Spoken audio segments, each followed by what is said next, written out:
les Russes ont commencé à amener sur cette centrale non pas des militaires, mais des techniciens et des ingénieurs. Et je rappelle que cette centrale, c'est les Russes qui l'ont conçue et construite au temps de l'Union soviétique, qu'ils ont les mêmes réacteurs chez eux et qu'ils sont, s'ils le veulent, parfaitement capables de l'exploiter de manière tout à fait convenable.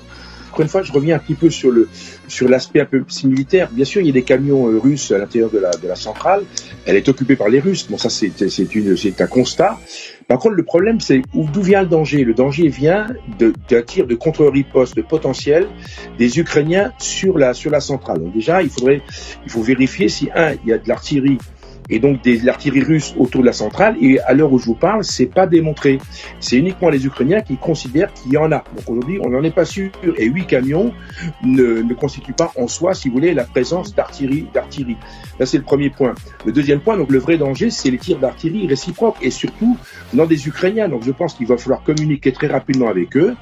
Et ces appels absurdes qui consistent à demander à la Russie de cesser de frapper. On a l'impression que nos collègues vivent dans un monde parallèle où les militaires russes frappent eux-mêmes la centrale nucléaire qu'ils protègent eux-mêmes avec des armes américaines en plus.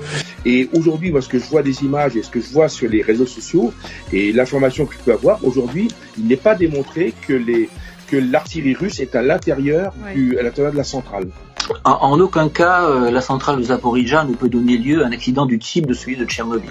Le réacteur de Tchernobyl est un réacteur d'un type tout à fait différent de ceux de Zaporijia, et qui a donné lieu à un accident de très grande ampleur à l'époque. Et la centrale de Zaporijia ne peut pas faire un accident de ce type-là, ce qui ne veut pas dire qu'elle ne puisse pas donner lieu à un accident nucléaire sérieux.